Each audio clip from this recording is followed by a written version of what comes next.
اس پوری کہانی کا مطلب جو یہاں تک میں نے سنائی، اس کا مطلب 1 لوگوں کی اچھائیوں پر فوکس کیجیے، 2 لوگوں کو انکریج کریں ان کی اچھائیاں دیکھ کر۔ انکریج کیسے کرتے ہیں؟ تعریف کر کے۔ اللہ کے رسول صلی اللہ علیہ وسلم نے ایک مرتبہ، آپ سب نے وہ حدیث سنی ہوگی جس کا مفہوم آتا ہے، حضرت بلال رضی اللہ عنہ سے پوچھا تھا، بلال تمہارا ایسا کون سا عمل ہے کہ میں نے تمہارے قدموں کی چاپ جنت میں اپنے سے آگے سنی ہے؟ کیا یہ تعریف نہیں تھی حضرت بلال کی؟ رسول اللہ چھپا لیتے، ابھی سے کیوں بتا دوں اس کو، ابھی تو دنیا میں کہ میں نے جنت میں اس کے فٹ سٹیپس اپنے سے آگے آگے سنے، پر رسول اللہ نے مینشن کیا، اور ڈائریکٹلی حضرت بلال رضی اللہ عنہ کو مینشن کیا۔ یہ نہیں کہ کسی اور کو جا کے بتا رہے ہیں کہ میں بلال کو نہیں بتاؤں گا، اس کے منہ پر اس کی تعریف نہیں کر سکتا۔ It wasn't anything like this۔ رسول اللہ صلی اللہ علیہ وسلم نے حضرت بلال سے ہی پوچھا، جس میں حضرت بلال نے یہ کہا تھا، حدیث کا مفہوم آتا ہے کہ مجھے اور کوئی اپنا عمل سمجھ نہیں آتا مگر یہ کہ میں ہر مرتبہ وضو کرنے کے بعد تحیۃ الوضو پڑھتا ہوں، جتنی آسانی سے پڑھ سکتا ہوں۔ اور پھر اللہ کے رسول صلی اللہ علیہ وسلم نے ان کی تعریف فرمائی تھی۔ ابو موسیٰ الاشعری رضی اللہ عنہ ایک دن اللہ کے رسول صلی اللہ علیہ وسلم کے پاس مسجد میں آتے ہیں، اور آپ صلی اللہ علیہ وسلم ان سے کہتے ہیں، اللہ نے آپ کو داؤد کے مزامیر میں سے ایک مزمیر عطا کیا ہے۔ یعنی داؤد علیہ السلام کی جو آواز تھی وہ اتنی خوبصورت آواز تھی کہ ان کی آواز کے ساتھ جب وہ داؤد علیہ السلام زبور پڑھا کرتے تھے، پرندے اور پہاڑ سنکرنائز ہو جاتے تھے۔ تو آپ صلی اللہ علیہ وسلم نے ابو موسیٰ الاشعری کی تعریف کی اور ان کو مینشن کیا کہ میں نے آپ کے قیام اللیل کی آواز آپ کے حجرے سے باہر سنی، یعنی جب وہ قرآن کی تلاوت کر رہے تھے۔ آپ کو داؤد کے مزامیر میں سے ایک عطا کیا گیا ہے۔ کیوں تعریف کیا ابو موسیٰ الاشعری کی ان کے منہ پہ؟ تاکہ وہ انکریج ہو جائیں، وہ اپنی اس تلاوت کے پیٹرن کو کنٹینیو کریں، وہ قیام اللیل کو کنٹینیو کریں، وہ اسی طرح قیام اللیل میں خوبصورتی سے قرآن پڑھتے رہیں۔ یہ وجہ تھی رسول اللہ صلی اللہ علیہ وسلم کے تعریف کرنے کی۔ آپ وہ واقعہ جانتی ہیں، مدینہ میں آپ صلی اللہ علیہ وسلم کے پاس ایک شخص آتا ہے اور آپ مسجد میں بیٹھ کر اعلانیہ کہتے ہیں، کون میرے مہمان کی مہمان نوازی کرے گا؟ ایک مسافر آیا تھا، ایک صحابی کہتے ہیں، یا رسول اللہ میں ان کو اپنے گھر لے جاؤں گا۔ اور جب وہ اس مہمان کو اپنے گھر لے جانے سے پہلے اپنی زوجہ سے پوچھتے ہیں کہ کھانے میں کیا ہے، تو کیا کہتی ہیں ان کی بیگم؟ بس اتنا کھانا ہے کہ بچے کھا کے سو جائیں گے۔ اور یہ کیا کہتے ہیں صحابی اپنی بیگم سے؟ کہ تم بچوں کو بہلا کر سلا دو، کسی طرح سے ڈسٹریکٹ کر دو اور سلا دو۔ ہمیں تو اس طرح کے واقعات پڑھ کے ہی امبیرسمنٹ فیل ہوتی ہے، اس لیے کہ ہمارے گھر میں ایسا کھانا ہو کہ صرف اتنا ہو جو صرف ہانڈی کے ایک کونے میں رکھا ہوا ہو، اور وہ بھی صرف بچوں کے لیے ہو، جس کو کھا کے بچے سو جائیں۔ ہم تو تصور بھی نہیں کر سکتے ان کیفیات کا۔ ان صحابی نے کہا کہ بچوں کو بہلا کر ڈسٹریکٹ کر کے سلا دینا، اور جب میں مہمان کو لے کر آؤں تو جب وہ دسترخوان پر میرے ساتھ بیٹھ جائے اور تم بیٹھ جاؤ تو چراغ بجھا دینا تاکہ وہ پیٹ بھر کر کھانا کھا لے۔ ایسے ہی دونوں میاں بیوی نے کیا، خود بھی بھوکے رہے، اپنے بچوں کو بھی بھوکا سلا دیا۔ اور جب صبح اللہ کے رسول صلی اللہ علیہ وسلم مسجد آتے ہیں تو آپ بلند آواز میں کہتے ہیں کہ کہاں ہے میرا وہ بندہ جس نے میرے مہمان کی خوب مہمان نوازی کی؟ اس لیے کہ اللہ نے فرمایا، قد عجب اللہ، اللہ امیز ہو گیا اس مہمان نوازی میں۔ اللہ نے تعریف کی ان صحابی کی، اور اللہ نے وحی کر دی رسول اللہ صلی اللہ علیہ وسلم پر، ورنہ انہوں نے تو اپنے گھر کی پرائیویسی میں مہمان نوازی کی تھی۔ رسول اللہ صلی اللہ علیہ وسلم کو کیسے پتہ چلتا؟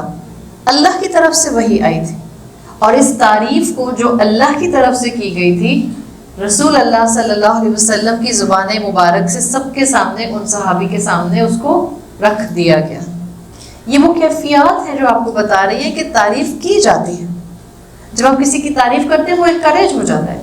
ہاں، آپ اللہ سے حکمت مانگیں۔ بعض دفعہ آپ کو لگتا ہے کچھ انسانوں میں تکبر آنا شروع ہو جاتا ہے۔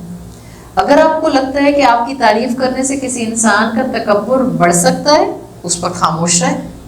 اگر آپ کو لگتا ہے کسی کی تعریف کرنے سے آپ اس انسان کو انکریج کر سکتی ہیں، آپ خوب انکریج کریں، آپ خوب تعریف کریں.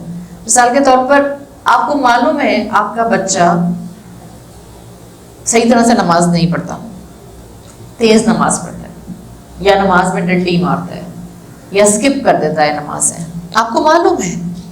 اب آپ ہر وقت اس کو نیگ کرتی رہے، مجھے پتا ہے تم نماز چور ہو، تم نماز میں چوری کرتے ہو، تم ٹکر مارتے ہو، تم ہر وقت نماز چھوڑنے کی فکر میں رہتے ہو. پریڈومیننٹ آپ نے احساس اس کے اندر ڈال دیا. آپ اگر اس کی بجائے یہ کہیں مجھے پتا ہے میرا بچہ بہت اچھی نمازیں پڑھنا شروع کر دے گا، مجھے پتا ہے میرا بچہ انشاءاللہ کبھی کوئی نماز اسکپ نہیں کرے گا، مجھے معلوم ہے میرا بچہ انشاءاللہ پراپر وضو کر کے نماز پڑھے گا، تو آپ اپنے آپ کو بھی پر امید رکھ رہی ہیں اور آپ اپنی اولاد کے دماغ میں بھی ایک بات ڈال رہی ہیں that you have some level of expectation جو یہ پوری کرے گا. This is called encouragement. Encouragement کے ساتھ ساتھ آپ کو پازیٹیو ری انفورسمنٹ بھی چاہیے ہوتی ہے. ایک تو یہ کہ لوگوں کی اچھائیوں پر فوکس کریں، دوسرا یہ ان کو انکریج کریں ان کی تعریف کر کے، تیسرا یہ کہ آپ پازیٹیو ری انفورسمنٹ کریں. وہ کیسے کرتے ہیں؟ پیار سے اچھے اچھے ٹائٹل دے کے. مثال کے طور پر رات میں آپ میں سے یہاں جتنی مائیں بیٹھی ہیں، آپ نے آخری دفعہ رات میں اپنے بچے کے پاس بیڈ پر جا کر اس کو پیار کر کے کب کہا تھا I am proud of you? اس کا رزلٹ آنے سے پہلے کی بات ہوگی. ہر رات ہر ماں کو سونے سے پہلے، آپ کہیں وہ تو سوتے نہیں ہم سو جاتے ہیں، آپ کے سونے سے پہلے آپ اس کے پاس جا کر اس کو پیار کر کے کہیں آئی ایم پراؤڈ آف یو. آپ کہیں گے اس نے کون سا تیر مارا ہے جو I am proud of you? اس نے تیر یہ مارا ہے کہ وہ آپ کی اولاد ہے اور اللہ نے اس کو آپ کی گود میں ڈالا ہے اور اللہ نے آپ کو اس کی ذمہ داری دی ہے اور آپ کے پاس ایک میڈیم ہے کام کرنے کا، یہ تیر مارا ہے اس نے.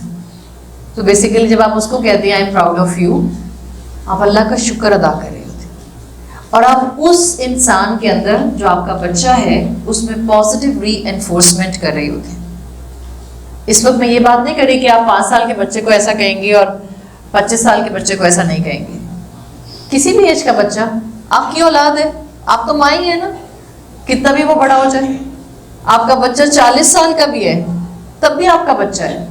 پازیٹیو ری انفورسمنٹ اور اچھے ٹائٹل دیں بچوں کو.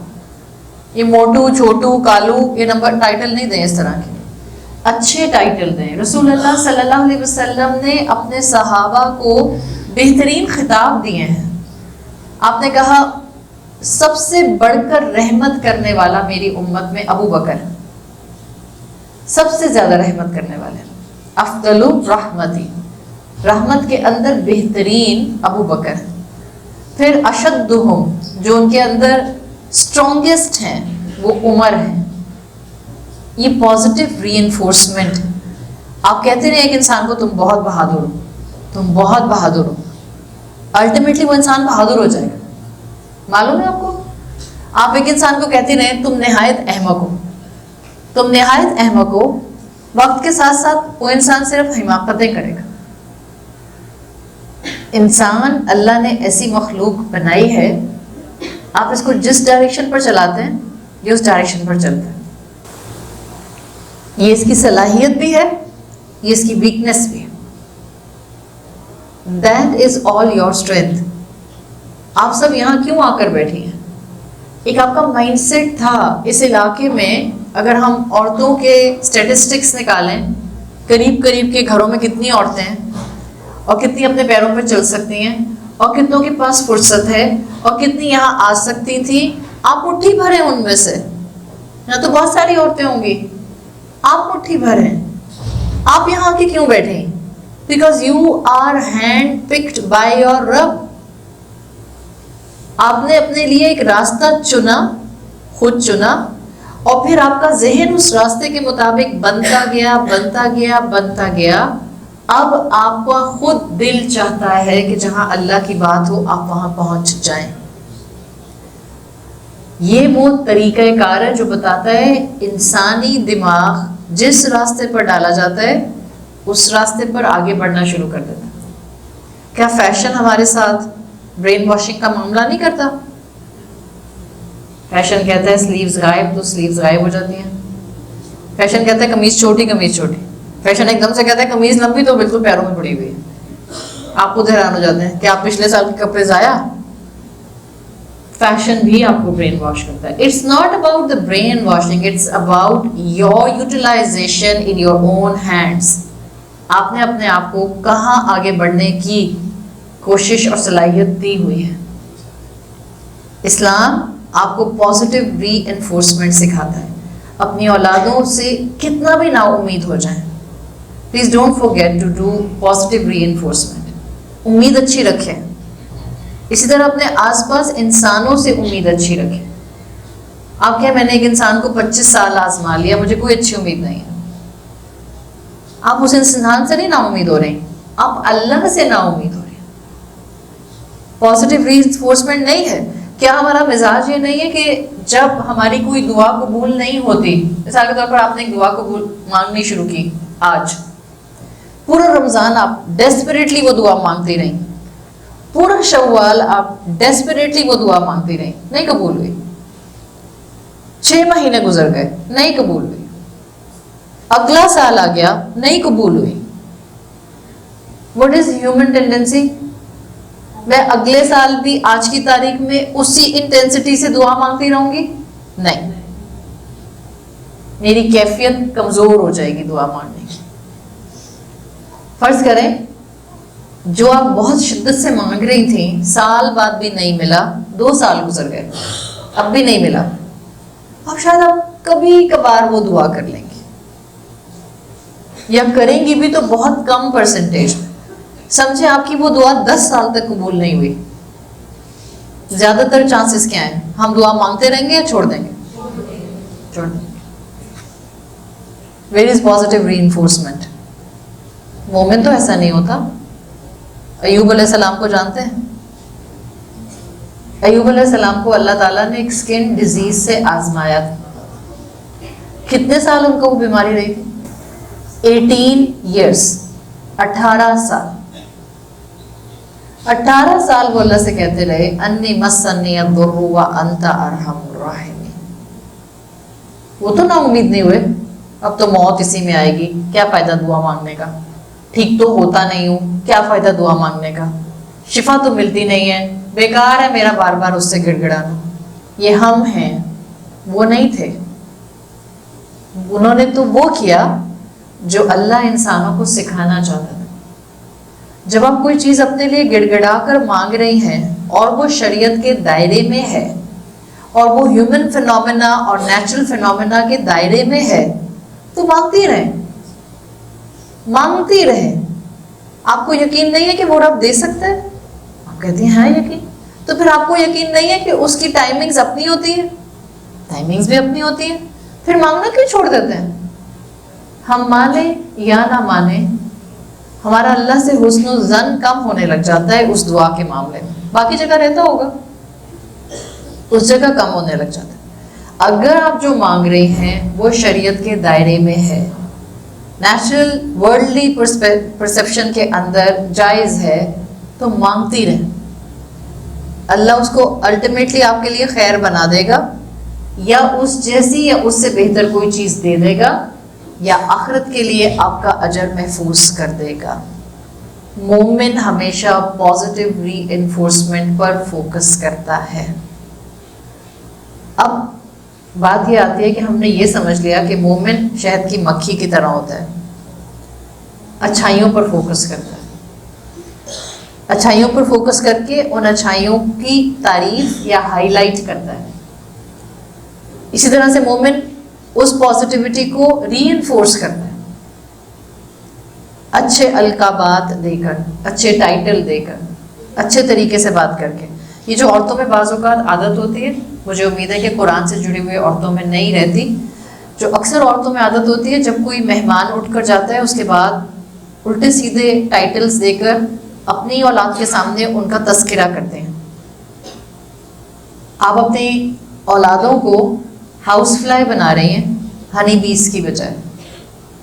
جب آپ اپنے 6 سال کے بچے سے کہتی ہیں جاؤ سن کر آؤ دادی کیا باتیں کریں.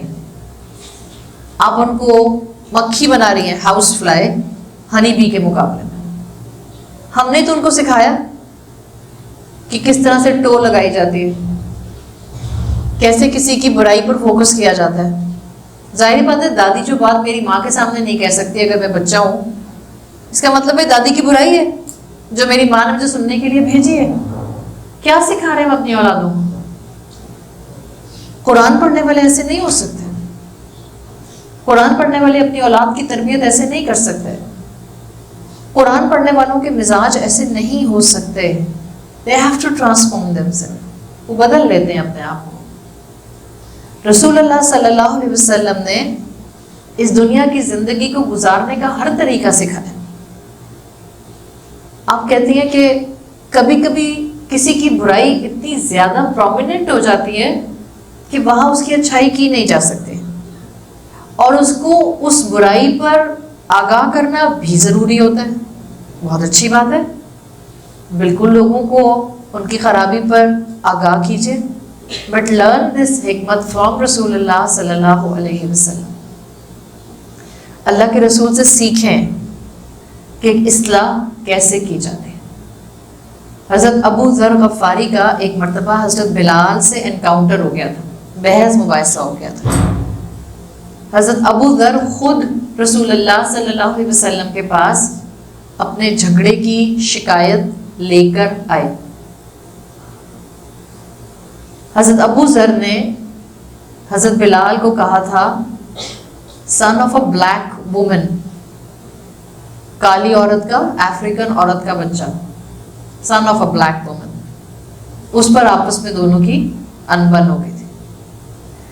رسول اللہ نے جا کے کھوج کرید نہیں کی تھی کہ چیک کروں پڑوس میں کیا جھگڑا ہو رہا ہے. خود آئے تھے ابو ذر اپنا مسئلہ لے کر. جب اللہ کے رسول صلی اللہ علیہ وسلم نے بات سن لی، آپ نے کیا فرمایا؟ آپ نے یہ نہیں کہا انا کا جاہل، تم جاہل ہو. تربیت کرنے کا، اصلاح کرنے کا انداز دیکھیں. انا کا مرون فی کل جاہلیہ، ابو ذر تم میں جاہلیت کے ٹریسز ہیں، تم جاہل ہو یہ نہیں کہا، کہا تمہارے اندر جاہلیت کے ٹریسز رہ گئے ہیں. یعنی وہ جو ریسسٹ مائنڈ تھا تمہارا اسلام قبول کرنے سے پہلے، اثرات اس کے ابھی بھی مجھے تم میں نظر آ رہے ہیں. 2 جملے میں فرق ہے نا، کہ تم میں جاہلیت کے ٹریسز ہیں، اس کے مقابلے میں کہا جائے تم جاہل ہو. فرق محسوس ہو رہا ہے؟ اس حکمت کو اللہ سے مانگیں. کسی کی اصلاح کرنی ہے، ہمدردی کے ساتھ کریں. ہمارا نقصان یہ ہو گیا ہم اب ہمدرد نہیں رہے ایک دوسرے کے. ہمدرد کا مطلب کیا ہوتا ہے؟ اردو کا بڑا اچھا سا پیارا سا لفظ ہے ہمدرد. وہ جو آپ کا درد سمجھے اور جس کا درد آپ سمجھیں. Standing in someone's shoes. آپ کسی کی ہمدرد ہوں گی، آپ آؤٹ آف کانٹیکسٹ اس انسان کی برائی پر فوکس نہیں کریں گے. 99% ہم لوگوں کی برائیوں پر آؤٹ آف کانٹیکسٹ فوکس کرتے ہیں. آپ کی امی نے آپ سے اپنی بہو کی شکایت کی، یعنی آپ کی بھابھی،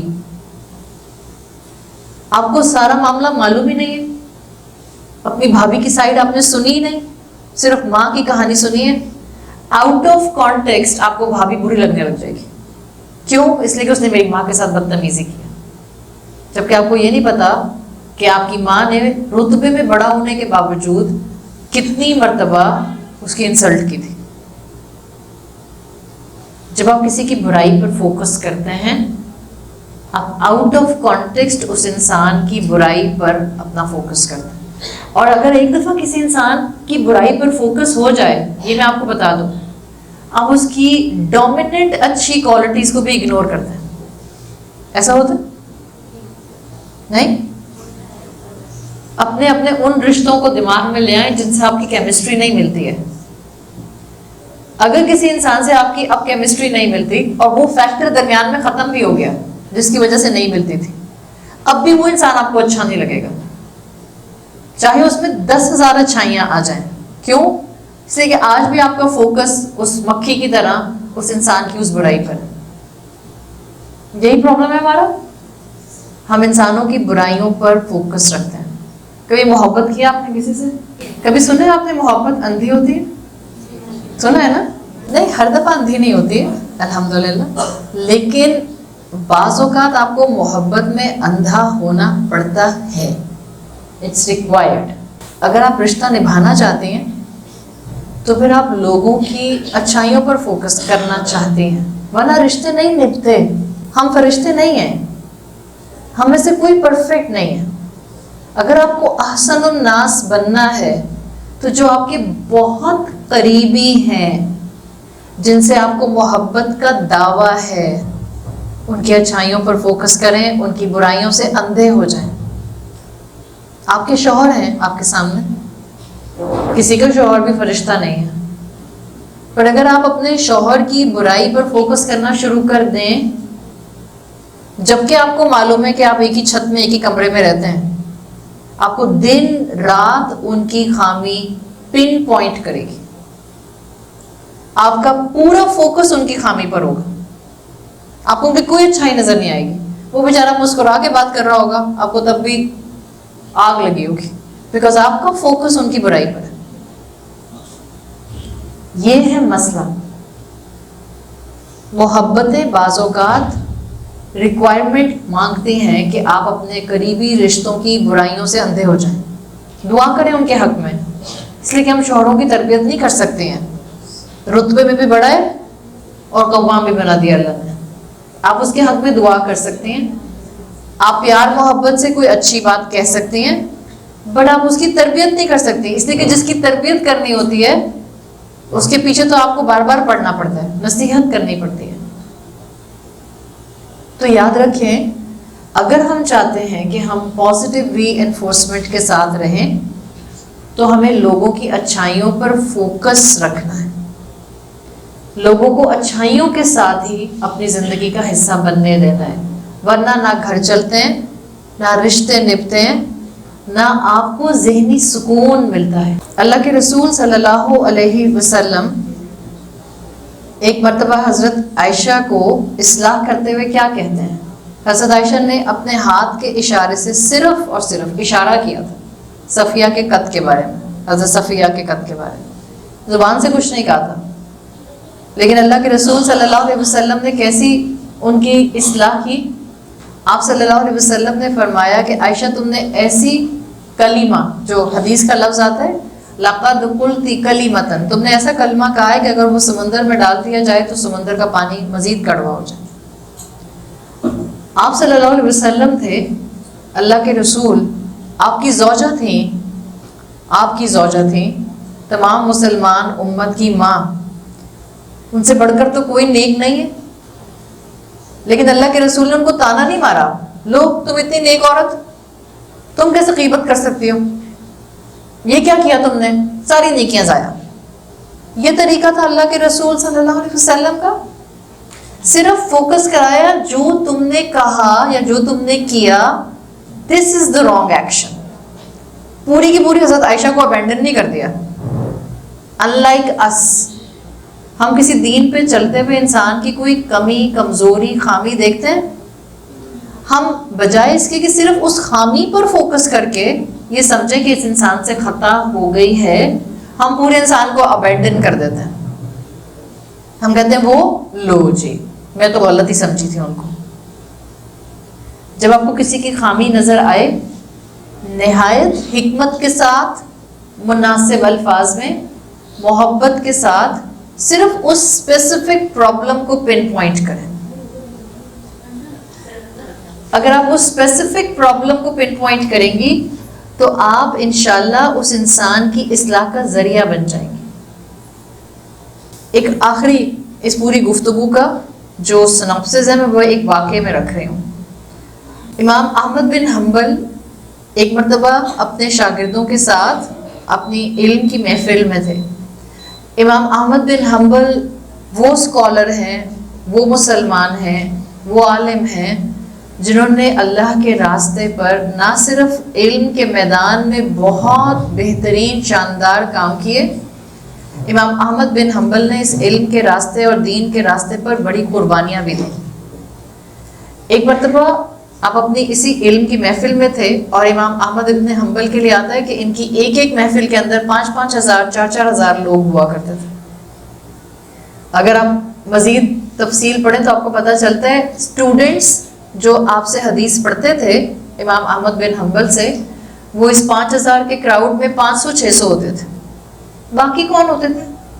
4,000 4,500. کہا جاتا ہے وہ ادب سیکھنے آتے تھے امام احمد بن حنبل سے. ہمارے یہاں وہ مزاج نہیں رہے کہ ہم استادوں سے اٹھنا بیٹھنا، ادب، زبان کی نرمی، معاملہ فہمی، زندگی گزارنے کے طریقے وہ سیکھیں. ہم آتے ہیں تو استادوں سے صرف انفارمیشن گیدر کرنے آتے ہیں. کیوں؟ I'm sorry to say، اس لیے کہ ہمارے دماغوں میں ہوتے ہیں ہم استاد سے علم لیں گے اور آگے جا کے بتانا شروع کر دیں گے. کم علم پر پھدکنا، اس سے بڑا ڈیزاسٹر اس معاشرے میں کسی اور چیز نے نہیں کیا ہے. امام احمد بن حنبل کی محفل میں 4-4.5 ہزار بندہ صرف ان سے ادب اور معاملہ فہمی سیکھنے آتا تھا. ایک محفل میں اسی طرح امام احمد بن حنبل علم سکھا رہے تھے کہ ایک شخص آیا اور اس نے بلند آواز میں امام احمد کو قرض کرنا شروع کر دیا. ان کا نام لے کر بدتمیزی کرنا شروع کر دیا. امام احمد کے ایک اسٹوڈنٹ کو برداشت نہیں ہوا. انہوں نے اس کو منع کرنے کے لیے کھڑا ہونا چاہا اور کچھ کہنا چاہا تو امام احمد بن حنبل نے روک دیا اور خاموشی سے علم اپنا دیتے رہے. تھوڑی دیر کے بعد اس شخص نے پھر بلند آواز میں کچھ بولا. پھر کسی شاگرد نے کچھ کہنا چاہا، امام احمد نے چپ کرا دیا. تیسری مرتبہ اس شخص کو جو انسلٹ کر رہا تھا اس کو غصہ آیا. اس نے اب امام احمد بن حنبل کی فیملی کو قرض کیا. تو ایک شاگرد سے رہا نہیں گیا، وہ کھڑے ہو گئے اور انہوں نے کہا یا ابا عبداللہ رد ھذا السفیہ، اس بے وقوفوں کو نصیحت کریں، اس کو روکیں، اس سے کہ یہ رک نہیں رہا. امام احمد بن حنبل نے جواب دیا لا واللہ، اللہ کی قسم میں رسپونڈ نہیں کروں گا. اور پھر امام احمد نے اپنے اسٹوڈنٹ سے کہا کیا تم قرآن نہیں پڑھتے؟ کیا تم نہیں جانتے قرآن پر عمل کیسے کیا جاتا ہے؟ اور سورۃ فرقان کی آیت پڑھی وعباد الرحمن الذین یمشون فی الارض واذا خاطبهم الجاہلون قالوا سلاما. جب اس طرح سے جاہل لوگ ان سے معاملہ کرتے ہیں وہ خاموشی اختیار کرتے ہیں، سلامتی کے ساتھ رہتے ہیں، چپ کر جاتے ہیں. ہر انسلٹ کا جواب دینے کی ضرورت نہیں ہوتی ہے. اگر آپ احسن الناس بننا چاہتی ہیں، ہر اٹھتی ہوئی انگلی، خاص طور پہ خاندان میں اٹھتی ہے اس طرح کی انگلیاں، باہر والے نہیں اٹھاتے آپ پہ، ہر اٹھتی ہوئی انگلی کا جواب دینے کی ضرورت نہیں ہے. آپ سچی ہیں، آپ نے غلطی نہیں کی، آپ اپنی وکیل خود نہ بنیں، اس کو بنا دیں اپنا وکیل جس کے آگے کوئی ہار نہیں سکتا. اپنی زبان کو دھیما، مزاج کو ٹھنڈا اور کردار کو اعلیٰ رکھیں. آپ دیکھیں گے اللہ کیسے آپ کو دنیا اور آخرت کی رسوائیوں سے بچائے گا. امام احمد کے قتل کے لیے اس وقت کے گورنر نے ہر ممکن کوشش کی تھی، لیکن کیونکہ عوام امام احمد کے ساتھ کھڑی ہوئی تھی، امام احمد کو الٹیمیٹلی اس گورنر کو رہا کرنا پڑا تھا. امام احمد کی آخری دن کی زندگی بڑی پیسفل رہی تھی. کہتے ہیں ہر ایک وہ سپاہی جس نے امام احمد پر ظلم کیا تھا، اتنا مارتے تھے امام احمد بن حنبل کو گورنر کے سپاہی کہ ان کی کمر کی سکن اتر گئی تھی. بعض نریشنز میں آتا ہے کہ اتنا کسی ہاتھی کو مارا جائے تو وہ زندہ نہ رہے جتنی مار امام احمد بن حنبل نے اس دین کے راستے میں کھائی ہے. اپنی آخری زندگی کے دنوں میں، آخری ایام میں کہتے ہیں ان کا بیٹا جن کا نام صالح آتا ہے، وہ کہا کرتے تھے کہ میرے والد کے پاس ہر وہ شخص آتا تھا جس نے کوئی ایک کوڑا بھی لگایا ہوتا تھا اور آ کر میرے والد سے معافی مانگتا تھا اور میرے والد معاف کر دیتے تھے. اور مجھے حیرت ہوتی تھی کہ ان پر اتنا ظلم ہوا ہے، یہ ہر ایک کو معاف کر دیتے ہیں اور خاموشی سے معاف کر دیتے ہیں. تو کہتے ہیں میں نے ایک دن اپنے والد سے پوچھا آپ ہر ظلم کرنے والے کو معاف کرتے جا رہے ہیں، وہ ظلم کرنے والے جو آپ کی معافی سے پہلے مر گئے، ان کے ساتھ آپ کا کیا معاملہ ہے؟ تو امام احمد نے کہا میں نے ان کو بھی معاف کر دیا. تو بیٹا حیران ہوا. اس پر امام احمد نے، امام حسن البصری کی ایکسپلینیشن ہے سورۃ شورا کی آیت پر کہ اللہ نے اجازت دی ہے ظلم کا بدلہ ظلم کی شکل میں لیا جا سکتا ہے. وَجَزَاءُ سَيِّئَةٍ سَيِّئَةٌ مِثْلُهَا. آپ نے یہ اکثر آیت سنی ہوگی، برائی کا بدلہ اتنا برابر کی برائی. آگے کیا آتا ہے؟ فَمَنْ عَفَا، تو جس نے معاف کر دیا، وَأَصْلَحَ، اور جس نے اصلاح کر لی، فَأَجْرُهُ عَلَى اللَّهِ، اس کا اجر اللہ کے ذمہ ہے. امام احمد کہتے ہیں، امام حسن البصری کہا کرتے تھے قیامت کے دن، جس دن روز محشر قائم ہوگا، تمام امتیں اپنے گھٹنوں پر جھکی ہوں گی. ونادى منادی، اور ایک منادی کرنے والا، پکارنے والا پکارے گا، اللہ یقوم الا من اجرہ علی اللہ، کوئی کھڑا نہیں ہو سکتا سوائے اس کے جس کا اجر اللہ کے ذمہ ہے. یعنی وہ گھٹنوں کے بل نہ بیٹھا رہے، وہ کھڑا ہو جائے. اور کس کا اجر اللہ کے ذمہ ہے؟ جس نے اس دنیا میں انسانوں کو معاف کر دیا. ہم کہتے ہیں لوگ اس قابل نہیں ہیں کہ ان کو معاف کیا جائے، لوگ اس قابل نہیں ہیں کہ ان کی خوبیوں پر نظر رکھی جائے، لوگ اتنا ڈیگریڈ کرتے ہیں کہ میں ان کی عزت نہیں کر سکتے. لوگوں کی وجہ سے لوگوں کو معاف نہ کریں. اپنی آخرت بچانے کے لیے، اپنے رب کے سامنے سرخرو ہونے کے لیے، اپنی زندگی میں پیس آف مائنڈ کے لیے، اور اپنے رسول صلی اللہ علیہ وسلم کی شفاعت حاصل کرنے کے لیے لوگوں کو معاف کرتے ہیں. لوگوں کی خوبیوں پر نظر رکھنا شروع کریں. آپ لوگوں کو معاف کریں گی تو لوگوں کی خوبیوں پر نظر جائے گی، ورنہ نہیں جائے گی. خاص طور پہ وہ لوگ جو آپ کو ہرٹ کرتے ہیں، جو آپ کو تکلیف پہنچاتے ہیں، اللہ کی خاطر انہیں معاف کرتے ہیں. پھر آپ ان کی خوبیوں پر نظر بھی رکھیں گی، پھر آپ ان کی تعریف بھی کریں گی جو ان کی جائز تعریف ہوگی، اور پھر آپ ان کے لیے ہمیشہ اچھے سوچ اور اپروچ کے معاملات بھی رکھیں گے. اللہ ہمیں احسن الناس کی کیٹیگری میں شامل فرمائے.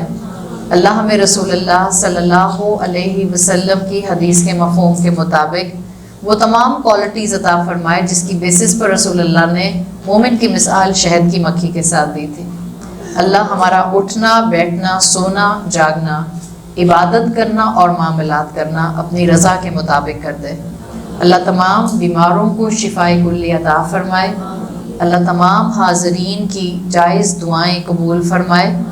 اللہ صحت اور ایمان کے ساتھ اور بہت عبادت کی توفیق کے ساتھ ہمیں رمضان کا مہینہ نصیب فرمائے.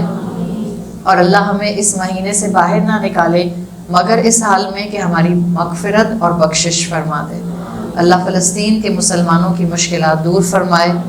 اللہ امت میں موجود ہر مسلمان کی مشکل دور فرمائے. اللہ اس پاکستان کی حفاظت فرمائے اور اس کو نیک، صالح، امانت والے حکمران نصیب فرمائے. اللہ تعالیٰ اس انسٹیٹیوٹ پر بہترین برکت اور رحمتوں کے دروازے کھول دے. ہر اس انسان کو بہترین اجر عطا فرمائے جو بے لوث ہو کر اللہ کے راستے کی خدمت کر رہا ہے. جزاک اللہ خیرا. سبحانک اللہم و بحمدک، نشہد ان لا الہ الا انت، نستغفرک و نتوب الیک. السلام علیکم ورحمۃ اللہ وبرکاتہ.